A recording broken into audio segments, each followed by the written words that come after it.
then coming back around to the toms, and maybe they still might need a little bit of a lift, but instead of the shelf, maybe try a peak where it resonates good, and it's not interfering with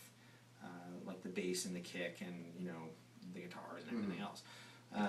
But probably the main thing is going to be pulling out some of the interfering frequencies in the low mid range, particularly with the bass. And because now once we started shaping the kick and the bass, that's going to start kind of the whole masking issue with the toms again. Exactly.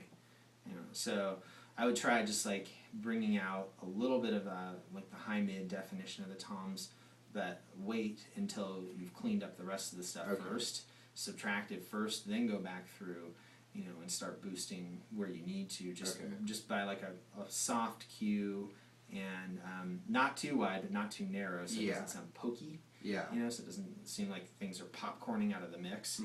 And then do maybe if you need to, just a slight like peak boost in the lows with the toms, just to kind of give it a little bit. So when you do a shelf with the toms, the hard part is like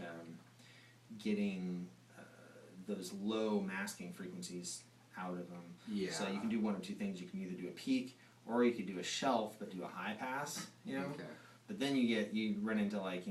okay, well, I'm high passing at this frequency and I'm low passing, so you just have to like kind of it's more about like getting the rest of the mix right, and then if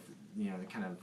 getting the toms to sit comfortably, and then a lot of times just automating them up in those places where they seem like so when you are going through and doing your drums, you usually save the toms for last, because not necessarily. I just try to do everything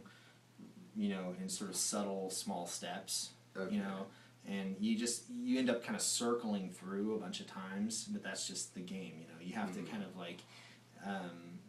instead of like, okay, I'm going to concentrate on the kick drum, and you carve it all up and get it all pretty sounding, and you put it in the mix and it still doesn't sound right. So you really have to kind of